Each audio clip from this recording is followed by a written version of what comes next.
Hello दोस्तों, नमस्कार, जय हिंद। कैसे हैं आप सभी? उम्मीद करता हूँ आप सभी अच्छे होंगे, स्वस्थ होंगे और अपने टेट की प्रेपरेशन को अच्छे से कर रहे होंगे। साथियों, लेकर आए हैं एक और इम्पॉर्टेंट वीडियो जिसमें कि हम डिस्कस करने वाले हैं कॉमन सेक्शन जो कि सभी के लिए रहता है।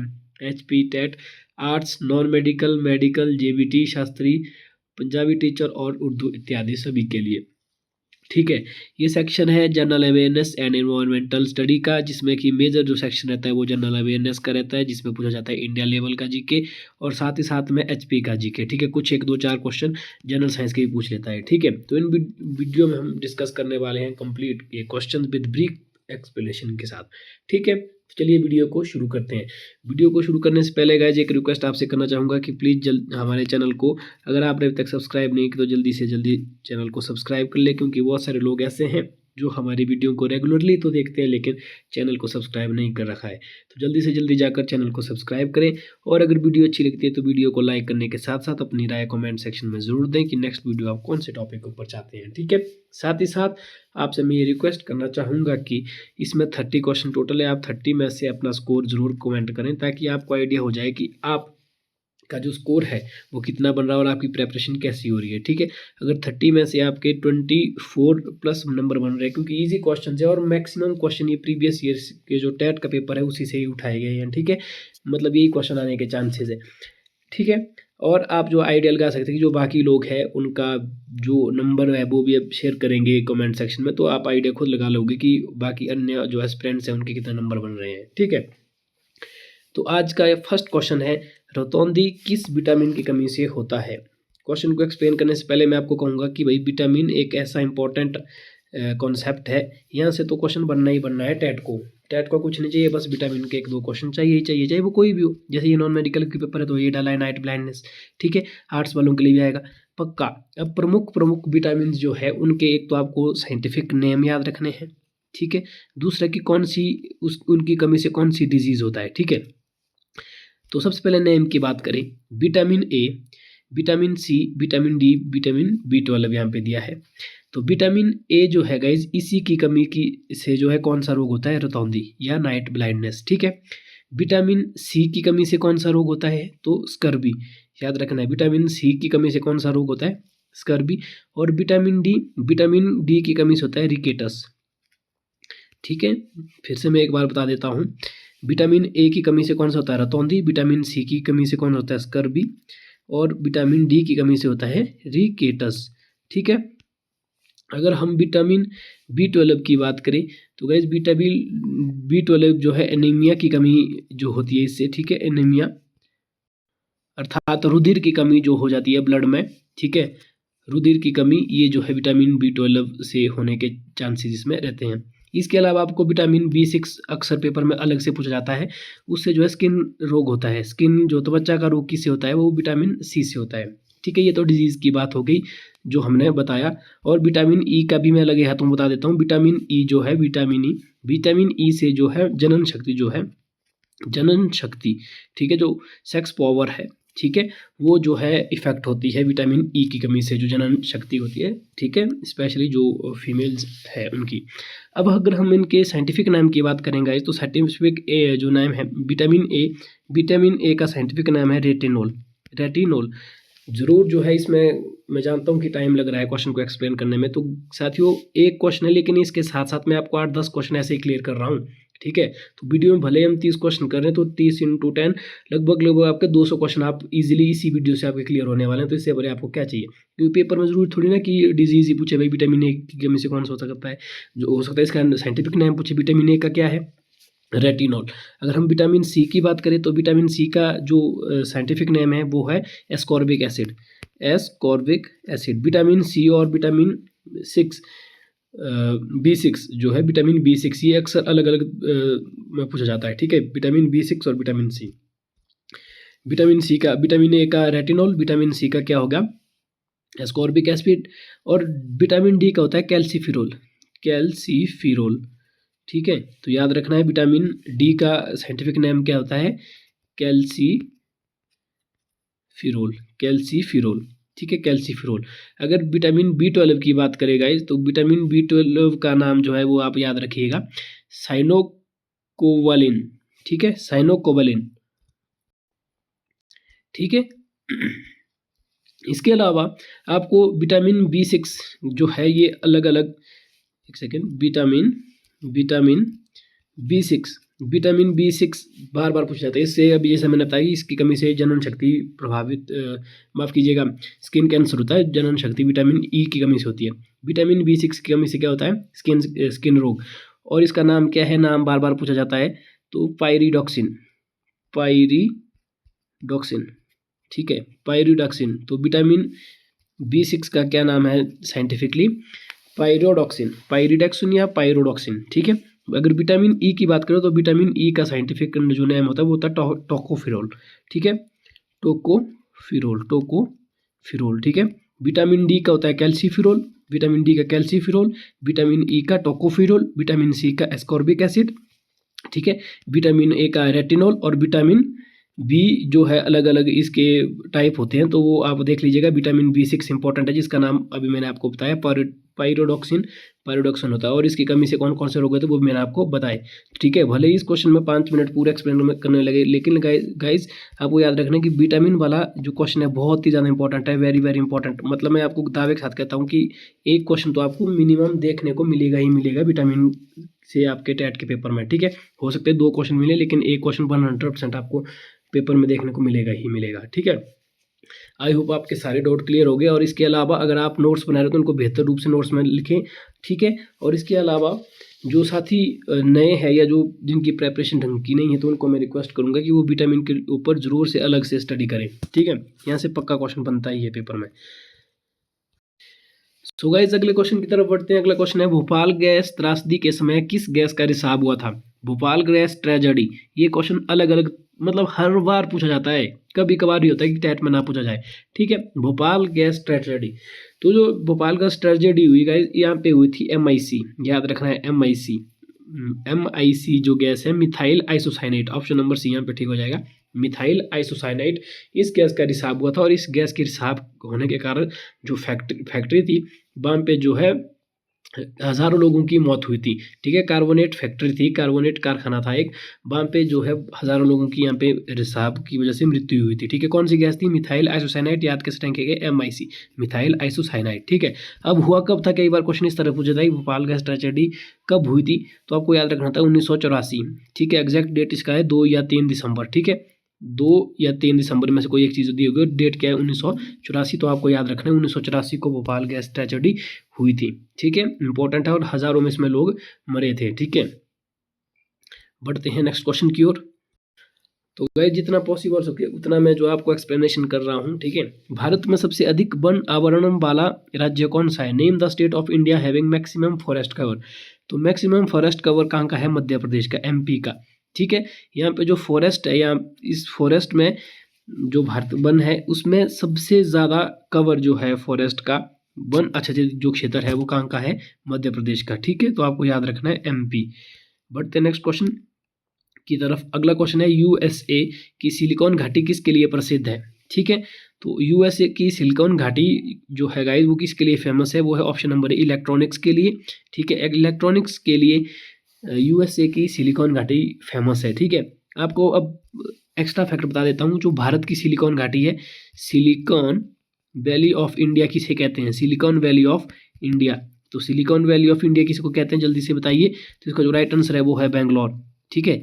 बेंगलोर या बेंगलुरु को जो है क्या माना जाता है, माना क्या जाता है, मतलब कहा जाता है guys silicon valley of India, ठीक है। तो याद रखना, जिस तरह से USA की सिलिकॉन वैली किसके लिए फेमस है, इलेक्ट्रॉनिक्स के लिए, उसी तरह से भारत में इलेक्ट्रॉनिक्स के लिए क्या फेमस है, बेंगलुरु, और उसी को ही इंडिया की सिलिकॉन वैली कहा जाता है। आई होप आप चीज़ों को समझ रहे हैं। तो इलेक्ट्रॉनिक्स में से किस चीज़ के लिए हम जानते हैं, सिलिकॉन, ठीक है। तो इलेक्ट्रॉन आपको पता ही है कि सिलिकॉन और जर्मेनियम का अधिकतर इस्तेमाल होता है, अगर आप जनरल साइंस बैकग्राउंड के स्टूडेंट हो तो, ठीक है। तो आपको याद रखना है भारत का जो सिलिकॉन वैली है किसे कहते हैं, बेंगलुरु को। सो गाइस नेक्स्ट क्वेश्चन है, निम्नलिखित में से विश्व का सबसे बड़ा कॉफी उत्पादक कौन है, Bharat, Brazil, Kenya, America. Which one of the following is the largest producer of coffee in the world. तो इसका जो राइट आंसर है वो क्या हो जाएगा गाइज, हो जाएगा option number B, Brazil. Brazil जो है विश्व में सबसे बड़ा कॉफी का उत्पादक है, तो ठीक है। तो largest producer of coffee in the world कौन सा हो जाएगा, ब्राजील, ठीक है। तो इसका राइट आंसर हो जाएगा। कई बार ऐसे डायरेक्ट क्वेश्चन पूछ लेता है पेपर में, तो आपको गलत नहीं करने हैं, ठीक है, राइट टिक करके ही आना है। सो गाइस, अगला जो क्वेश्चन है वो है विश्व का सबसे गहरा ट्रेंच है। Deepest trench of the world is Mariana trench, Kuril trench, Mindanao trench, ट्रेंगो या ट्रोंगो ट्रेंच। तो गाइस बहुत बार आपने पढ़ा होगा, मरियाना जो ट्रेंच है ये जो सबसे गहरी गर्त है विश्व की सबसे, ठीक है। तो विश्व का सबसे डीपेस्ट या सबसे गहरा बिंदु महासागर के बीच में कौन सा है, तो मरियाना ट्रेंच है। और आपको ये पता होना चाहिए ये जो है कौन से महासागर में है, तो ये पैसिफिक ओशन जिसे हम प्रशांत महासागर कहते हैं उसमें ये पाई जाती है, प्रशांत महासागर, ठीक है। क्वेश्चन बनता है कि भाई मरीना ट्रेंच जो विश्व की सबसे गहरी ट्रेंच है वो कौन से महासागर में, तो कहाँ पे है, प्रशांत महासागर में। और कितनी गहरी है, तो ये भी कई बार पूछ लेता, तो आपको याद रखना लगभग 11 किलोमीटर, ठीक है, 11,000 एक सेकेंड, 11,000 किलोमीटर गहरी है ये, ठीक है, 11,000 किलोमीटर, ठीक है। तो कितनी है, 11,000 किलोमीटर गहरी है कौन सी ट्रेंच, मरीना ट्रेंच। कहाँ पे है ये, पैसिफिक ओशन जो कि आपका प्रशांत महासागर है, ठीक है। अगला जो क्वेश्चन है गाइस वो है रावी नदी से रिलेटेड, और ये हिमाचल प्रदेश के जीके कुछ एक क्वेश्चन है। इसमें आपको पता ही है हिमाचल प्रदेश का जो जीके है, हालांकि पूछा तो बिल्कुल ईजी जाता है, लेकिन जरूर से जरूर क्वेश्चन आते हैं 4-5। रावी नदी का वैदिक नाम पूछा है, व्हाट इज द वैदिक नेम ऑफ रावी रिवर, तो आपको पता है पुरुषाणी इज द राइट आंसर। पुरुषाणी जो नदी है ये किसका वैदिक नाम है, रावी का। शतुद्री किसका है, सतलुज का। अर्जकिया किसका है, ब्यास का। चंद्रभागा चिनाब का दूसरा नाम है, ठीक है। तो चंद्रभागा किसका है, चिनाब का, ठीक है। पुरुषाणी इसका वैदिक नाम है, और संस्कृत नाम इसका क्या है, इरावती। इरावती, इरावती जो है संस्कृत नाम है किसका, रावी नदी का।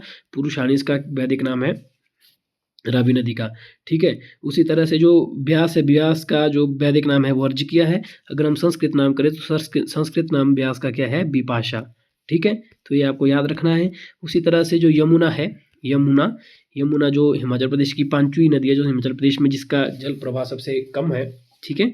तो इसका जो वैदिक नाम है वो कौन सा क्या है, यमुना का अस्किनी, अस्किनी, ठीक है। तो याद रखना है यमुना का जो वैदिक नाम है वो क्या है, अस्किनी। कुल मिलाकर हिमाचल प्रदेश में 5 प्रमुख नदियां बहती है, अगर आपको पता नहीं है तो ब्यास, सतलुज, चिनाब, रावी और यमुना। जल प्रवाह की दृष्टि से सबसे छोटी जो नदी है वो यमुना है, ठीक है। अगर टेक्निकली देखें ऑल इंडिया में तो यमुना जो है वो सतलुज से भी बड़ी है, ठीक है, ये लंबी है। लेकिन हिमाचल प्रदेश के सिर्फ जो है थोड़ा बहुत शिमला और मेजरली सिरमौर में बहती है, और उसके बाद ये चली जाती है हरियाणा में। तो इस वजह से जो है ये हिमाचल प्रदेश में सबसे छोटी नदी होती है। सबसे लंबी नदी कौन सी है, तो सतलुज है। अगर हम जल संग्रहण या जल भाई मतलब किस नदी में सबसे ज़्यादा जल है, तो वो चिनाब है, ठीक है। चिनाब जल संग्रहण की दृष्टि से सबसे बड़ी नदी कौन सी है, तो ये चिनाब है, ठीक है। चलते हैं अगले क्वेश्चन की ओर। अगला क्वेश्चन है अदरक, एक सेकंड में थोड़ा सा, अदरक के उत्पादन में हिमाचल का कौन सा जिला शीर्ष पर है, विच district of Himachal Pradesh occupies top position in the production of ginger. तो जो जिंजर है, तो जिंजर या जिसे हम अदरक कहते हैं, अदरक के उत्पादन में हिमाचल का कौन सा जिला शीर्ष पे, मतलब अदरक सबसे ज्यादा कहाँ होता है, तो उसका जो राइट आंसर सभी को पता ही होगा, क्या होगा, सिरमौर। तो Sirmaur will be the right answer for this question, because we know that जो जिंजर है वो हिमाचल प्रदेश के सिरमौर डिस्ट्रिक्ट में उसका जो प्रोडक्शन है वो सबसे ज़्यादा होता है, ठीक है। तो आपको याद रखना कि कौन सी फसल या कौन सा जो क्रॉप है वो कौन से डिस्ट्रिक्ट में ज़्यादा पाई जाती है, ठीक है। हालांकि ये जिससे रिलेटेड क्वेश्चन HPG के में कम ही टेट में कम ही आते हैं, लेकिन आगे TGT कमीशन या JBT कमीशन जिस भी चीज़ का आप सब्जेक्ट है और आगे कमीशन दे रहे हैं, तो उसमें जो क्रॉप्स या फ्रूट्स पे कौन सा डिस्ट्रिक्ट आगे है, ठीक है, तो अलग अलग तो उसमें पूछा जाता है, तो उसके लिए आपको तैयार होकर रहना है। अगला जो क्वेश्चन है, कुल्लू एंड लाहौल पुस्तक के लेखक कौन है, तो who is the author of the book Kullu and Lahaul. तो इसका राइट आंसर क्या हो जाएगा, EJ वक, KS Verma, PC Ghosh, CG Bruce. ये सभी के सभी जो है ऑथर है इन अलग अलग जो बुक से लिखी है हिमाचल प्रदेश पे, ठीक है। तो आपको पता होना चाहिए जो कुछ एक फेमस है, जैसे शांता कुमार का आते हैं, जैसे लाजो है, ठीक है, हिमालयों पे छाया, राजनीति का शतरंज इत्यादि के लाल मतलब उन्होंने लिखे हैं, ठीक है। उसी तरह से डॉक्टर YS परमार की भी बहुत सारी बुक है, जो फेमस बुक्स है वो आपको याद रखना है, ठीक है। तो बहरहाल 130 का जो राइट आंसर हो जाएगा वो हो जाएगा option number D, CG Bruce. CG Bruce जो है उन्होंने कुल्लू एंड लाहौल नामक पुस्तक लिखी थी, ठीक है। उसके अलावा आगे चलते हैं, कपड़े धोने वाली मशीन किस सिद्धांत पर कार्य करती है, इंपॉर्टेंट क्वेश्चन है। ठीक है, अगर आप साइंस बैकग्राउंड के तब तो आपने इजीली पहचान ही लिएगा इसका आंसर, लेकिन अगर आप नॉन साइंस स्टूडेंट है, एस्पिरेंट्स है, तब आपको थोड़ा सा इसमें समस्या हो सकती होगी। लेकिन ये क्वेश्चन बहुत इंपॉर्टेंट है, very important, again again again बहुत बार ये क्वेश्चन रिपीट होता है। इवन आप देख सकते हैं जो जिससे हम वीडियो अभी शूट कर रहे हैं ये भी नॉन मेडिकल का क्वेश्चन है, फिर भी जनरल साइंस का क्वेश्चन उन्हीं को ही आ गया। इतना ईजी लेवल होता है साइंस में। ठीक है, साइंस वालों को ही साइंस का क्वेश्चन पूछ लिया जीके में, तो ये आपको याद रखना, अगर नहीं पता है अक्सर ये क्वेश्चन रिपीट होता है। तो इसका जो राइट आंसर है वो हो जाएगा centrifugation. The work principle of washing machine is, washing जो मशीन है वो सेंट्रीफ्यूगेशन फोर्स पे काम करती है। ठीक है, दो तरह की फोर्सेज होती है, एक सेंट्रीफ्यूगल, एक सेंट्रीफ्यूगेशन। सेंट्रीफ्यूगल में अंदर की तरफ बल लगता है और सेंट्रीफ्यूगेशन में सेंटर से बाहर की तरफ लगता है बल। ठीक है, अंदर से बाहर की तरफ। तो वॉशिंग मशीन है, जो डस्ट इत्यादि होता है जब रोटेट हो रही होगी इस तरह से, तो जो डस्ट है वो सेंट्रीफ्यूगेशन फोर्स की वजह से वो कॉर्नर पे चला जाता है। ठीक है, इस तरह से जो आपके क्लॉथ्स है वो क्लियर रहते हैं। तो ओपन केंद्रीयकरण, अप केंद्रीयकरण जो है बल है जिसे हम सेंट्रीफ्यूगेशन कहते हैं, ये जो प्रोसेस है, ये जो प्रिंसिपल है, ये किसके ऊपर काम करता है, वॉशिंग मशीन के ऊपर। तो कपड़े धोने वाली जो मशीन है वो कौन से सिद्धांत पर कार्य करती है, तो अप केंद्रीयकरण पे। ठीक है, चलते हैं अगले क्वेश्चन की ओर। In which district of Himachal Pradesh is Uhl hydroelectric project located, in which district of Himachal Pradesh Uhl hydro project कहाँ पे है, हिमाचल प्रदेश पे। तो आपको पता है ये सभी को भाई, इसका जो राइट आंसर है वो क्या होना चाहिए, मंडी। तो मंडी में जो है उल नदी के ऊपर बेसिकली ब्यास की ही ये ट्रिब्यूटरी है। ठीक है, ट्रिब्यूटरीज भी आपको याद होनी चाहिए अलग अलग रिवर की। ठीक है, कई बार ट्रिब्यूटरी पूछ लेते हैं जो मेन रिवर है, तो कहाँ पे है ये, मंडी पे है उल। ठीक है, को इसके अलावा उल के साथ ही है एक जोगिंद्रनगर मंडी में शानन परियोजना। ठीक है, इसको भी अलग अलग टेट में पूछा जाता है। शानन परियोजना कहाँ पे है, मंडी पे है।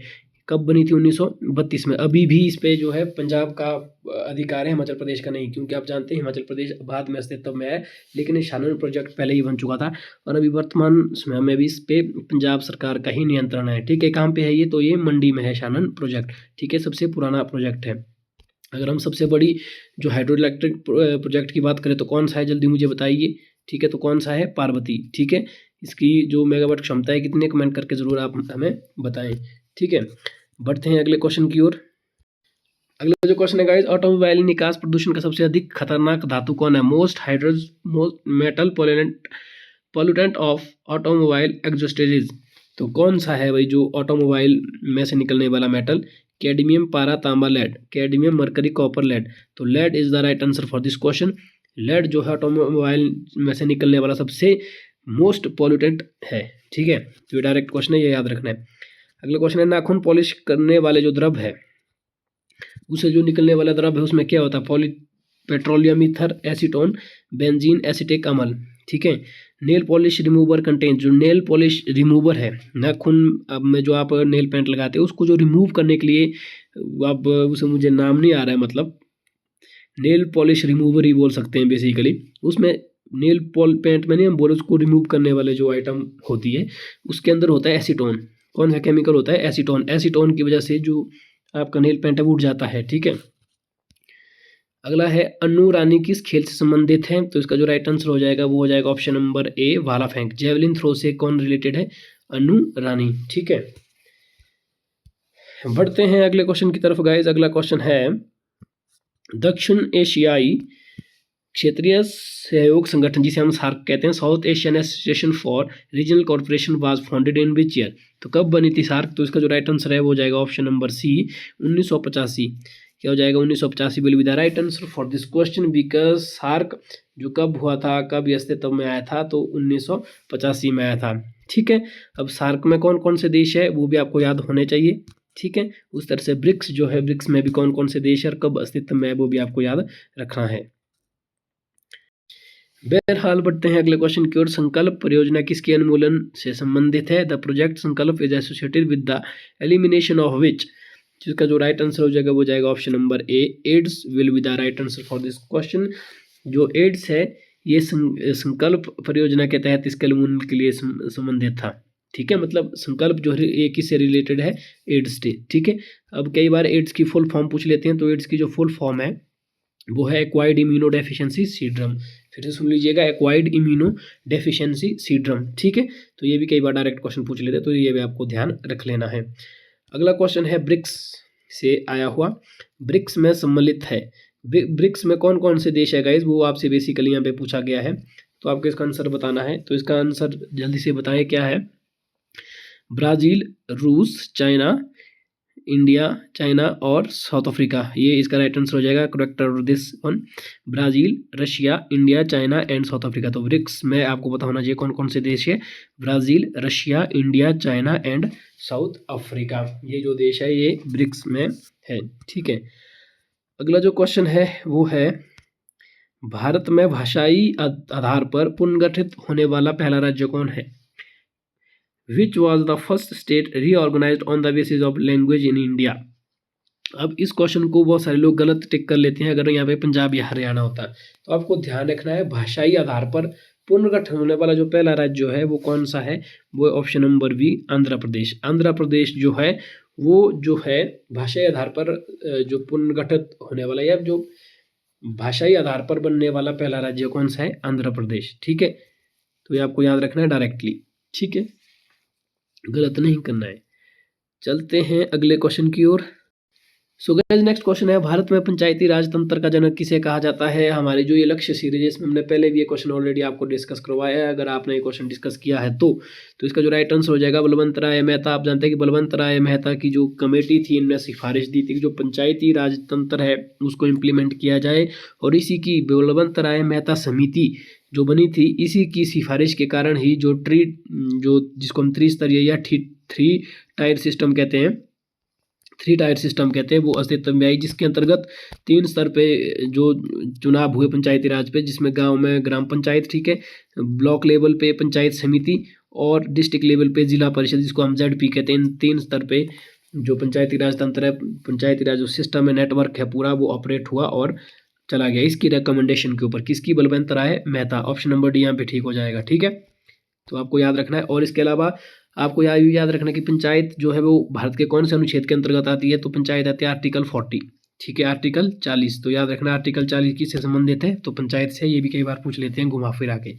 ठीक है, तो चलते हैं अगले क्वेश्चन की ओर। रूपेन घाटी हिमाचल प्रदेश के किस जिले में स्थित है। Rupin valley is located in which district of Himachal Pradesh. तो ये जो क्वेश्चन है इसका राइट आंसर आपको जल्दी बताना है। तो इसका जो राइट आंसर हो जाएगा वो हो जाएगा Kinnaur. Option number B will be the right answer for this question because we know that Rupin valley is located in Kinnaur district in Himachal Pradesh. Understand, कई बार डायरेक्ट क्वेश्चन पूछ लेते हैं तो ये आपको याद रखना है।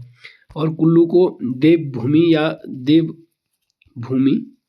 देवभूमि के नाम से जाना जाता है। ठीक है, देवभूमि मंडी को शिव भूमि, तो ये आपको याद रखना है डायरेक्ट। नेक्स्ट क्वेश्चन है, कुफरी जीवन और कुफरी ज्योति। कुफरी जीवन और कुफरी ज्योति दो प्रसिद्ध किस्में हैं। Kufri Jeevan and Kufri Jyoti are two famous varieties of which crop. Mango, potato, grapes, tomato. आम, आलू, अंगूर, टमाटर की। तो आपको पता ही होगा कि इसका जो राइट आंसर है वो हो जाएगा ऑप्शन नंबर बी, पोटैटो, आलू की जो दो फेमस किस्में हैं कौन सी है, कुफरी जीवन और कुफरी ज्योति।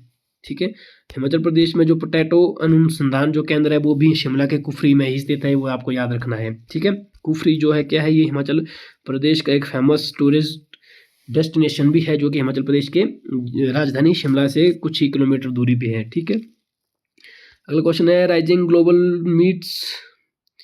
Investor meets rising Himachal global investors meets 2019 की ब्रांड एम्बेसडर कौन थी। ये करंट अफेयर का क्वेश्चन है, बेसिकली ये नहीं बनेगा, फिर भी इसका जो राइट आंसर है वो सुन लीजिएगा। Option number C, Yami Gautam को बनाया गया था ये rising Himachal global investor meet 2019 का ब्रांड एम्बेसडर। ठीक है, तो ये अब करंट अफेयर में नहीं आएगा क्योंकि अभी का जो करंट अफेयर है वो मतलब ये 2020 का क्वेश्चन है तो नहीं आएगा। ठीक है, अगला जो क्वेश्चन है, मुख्यमंत्री संकल्प हेल्पलाइन नंबर क्या है। What is the toll free number for मुख्यमंत्री सेवा संकल्प हेल्पलाइन। तो इसका जो राइट आंसर है जल्दी से जल्दी बताना है, क्या हो जाएगा। तो 144 का जो राइट आंसर है वो है 1100। आपको पता है भाई जो ये तत्कालीन प्रधानमंत्री सॉरी जो चीफ मिनिस्टर थे हिमाचल प्रदेश के श्री जयराम ठाकुर, ठीक है, पूर्व CM, उनके द्वारा ये चलाया गया था 1100 नंबर। ठीक है, बहुत फेमस भी हुआ था, है ना, जिस पे डायरेक्ट आपकी जो भी प्रॉब्लम उसको डायरेक्ट जो एक टीम बनी होती थी उस समय जो डायरेक्ट कोऑर्डिनेट करती थी सीएम साहब से, और वो कमेटी जो भी आपकी प्रॉब्लम है उसको निपटान या उसका जो भी डायग्नोसिस करने के लिए तत्पर रहती थी। वो कौन सा नंबर था? तो 1100। क्या नाम था इसका? मुख्यमंत्री सेवा संकल्प हेल्पलाइन नंबर कितना है ये? 1100 1110। ठीक है, तो ये आपको याद रखना है। अगला जो क्वेश्चन है गाइस वो है क्वेश्चन 145। हिमाचल प्रदेश में सिम्बलवारा राष्ट्रीय पार्क कहाँ पर स्थित है? Where is Simbalbara national park situated in Himachal Pradesh? Shimla, Sirmaur, Mandi, Chamba. तो जल्दी से बताइएगा इसका आंसर। तो इसका जो राइट आंसर है वो हो जाएगा option number B, Sirmaur is the right answer for this question, because we know that the Simbalbara national park situated in Sirmaur district in Himachal Pradesh. ठीक है, तो सिम्बलवाला जो नेशनल पार्क है बहुत ही फेमस है। ठीक है, कहाँ पे है ये? सिरमौर में। अगर आपसे पूछे कि भाई नेशनल पार्क हिमाचल प्रदेश का सबसे बड़ा कौन सा है, तो वो कौन सा हो जाएगा? Great Himalayan national park. और कहाँ पे है ये? कुल्लू में है। ठीक है, तो ये भी आपको याद रखना, नेचुरली है। उसी तरह से सिम्बलवाला राष्ट्रीय पार्क जो है ये भी फेमस है। ये कहाँ पे है? सिरमौर में। ठीक है, कई बार आपको वाइल्ड लाइफ सेंचुरी भी याद रखनी है। ठीक है, वाइल्ड लाइफ सेंचुरी से भी कई बार क्वेश्चन आते हैं। ठीक है, वन्य जीव अभयारण्य से आपको मैं बता देता हूँ, जो दो इसमें फेमस है। एक सबसे बड़ा wild life sanctuary Himachal Pradesh का कौन सा है, और सबसे छोटा? सबसे बड़ा जो है ये किब्बर में है। ठीक है, और सबसे छोटा जो है ये सोलन के शिली में है। ठीक है, सबसे ये 2 किलोमीटर का ही है मात्र। तो सोलन के शिली डिस्ट्रिक्ट में सबसे छोटी वाइल्ड लाइफ सेंचुरी है शिली नाम की, और सबसे बड़ी कौन सी है? तो किब्बर किन्नौर में सबसे बड़ी है ये। ठीक है, तो अगला क्वेश्चन है, भारत में प्रथम शेयर बाजार कहाँ स्थापित हुआ था? तो इसका जो राइट आंसर है क्या हो जाएगा? Where was the first share market in India establish? Mumbai, Chennai, Delhi, Calcutta. तो इसका जो राइट आंसर है वो हो जाएगा ऑप्शन नंबर ए, बॉम्बे या मुंबई। तो भारत में जो फर्स्ट स्टॉक मार्केट एक्सचेंज जो एस्टेब्लिश होता वो कौन था? बॉम्बे। ठीक है, इसको BSE बॉम्बे स्टॉक एक्सचेंज के नाम से भी जाना जाता है। ठीक है, बॉम्बे स्टॉक एक्सचेंज। तो ये भारत का पहला शेयर मार्केट बाजार था। ठीक है, तो ये आपको याद रखना है। अगला जो क्वेश्चन है गाइस वो है नाथुला पास या नाथुला दर्रा, ये किस राज्य में है? ये आपको याद रखना है। तो इसका जो राइट आंसर हो जाएगा वो क्या हो जाएगा? Option number A, Sikkim is the right answer for this question. क्यों? क्योंकि आपको पता है नाथुला दर्रा ये कहाँ पे है? ये आपके सिक्किम में है, सिक्किम स्टेट में। ठीक है, उसी तरह से हिमाचल प्रदेश के कुछ फेमस दर्रे हैं वो आपको याद रखने हैं। ठीक है, जैसे जलोरी दर्रा कहाँ है? कुल्लू में है। ठीक है, दुलची पास कुल्लू और मंडी के बीच में है। ठीक है, पादरी दर्रा। अलग अलग जो दर्रे हैं, खासतौर पे 8 से 10 दर्रे जो इंपॉर्टेंट है वो आपके HPGK से पक्का चक लें। ठीक है, क्योंकि वहाँ से पक्का क्वेश्चन आता है ये एक दर्रे से रिलेटेड। ठीक है, बहरहाल अगला जो क्वेश्चन है उसकी तरफ बढ़ते हैं। निम्नलिखित में से कौन सी संस्था भारत में राष्ट्रीय आय का आकलन करती है? Very very important question guys, very very important question. ये क्वेश्चन मैंने बहुत बार पर्सनली मैं कहूँ बहुत बार रिपीट होता है वो देखा है। ठीक है, तो भारत में कौन सी ऐसी संस्था है जो कि राष्ट्रीय आय का आकलन करती है? Which of the following institution prepare the national income estimate in India? तो कौन सी ऐसी बॉडी है जो राष्ट्रीय आय का आकलन करती है कि कितनी नेशनल इनकम है इंडिया की? केंद्रीय सांख्यिकी संगठन, भारतीय सांख्यिकी संस्थान, RBI, PNB। RBI तो आपको पता है नेशनल बैंक है, ये नहीं हो सकता। PNB एक बैंक है, ये नहीं हो सकता। तो नेशनल स्टैटिस्टिकल इंस्टीट्यूट ये भी नहीं है। तो जो राइट आंसर हो जाएगा वो हो जाएगा ऑप्शन नंबर ए, CSO जो है राष्ट्रीय स्तर पे राष्ट्र आय का आकलन करते हैं कि जो प्रति व्यक्ति आय है भारत में वो कितनी है। तो CSO सेंट्रल स्टैटिकल ऑर्गेनाइजेशन केंद्रीय सांख्यिकी संगठन जिसको CSO कहते हैं, ये जो वर्तमान समय में भारत की राष्ट्रीय आय का आकलन करती है कि प्रति व्यक्ति आय कितनी है। ठीक है, आई होप आप समझ रहे हैं चीज़ों को। अगला जो क्वेश्चन है गाइस वो है भारतीय रिजर्व बैंक जिसे आप RBI कहते हैं की स्थापना किस वर्ष हुई है? ये भी वेरी इंपॉर्टेंट क्वेश्चन है, अक्सर ये रिपीट होता है। ठीक है, याद रखना है, बार बार ये क्वेश्चन आता है पेपर में। तो इसका जो राइट आंसर है वो हो जाएगा 1935 will be the right answer for this question, because we know that the reserve bank of India was established in the year of 1935 में। जो इसका राइट आंसर हो जाएगा क्योंकि 1935 में ही भारतीय रिजर्व बैंक की स्थापना हुई थी। ठीक है, तो ये आपको याद रखना है। उसके अलावा आपको मैंने 2 क्वेश्चन और इसमें इंपॉर्टेंट बताए थे कि अभी तक भारत में 2 बार बैंकों का राष्ट्रीयकरण हुआ है। तो कब हुआ है? एक बार 1969 में, एक बार 19 1980 में 1969 में 14 बैंक के लिए, 1980 में 6 बैंक के लिए हुआ था। ये क्वेश्चन भी मैंने आपको पहले हमारे लक्ष्य वीडियोस में बताया है, क्योंकि ये क्वेश्चन अक्सर पेपर में आते हैं बार बार टेट में, इसलिए मैं इनको बार बार आपको रिमाइंड करके बताता हूँ।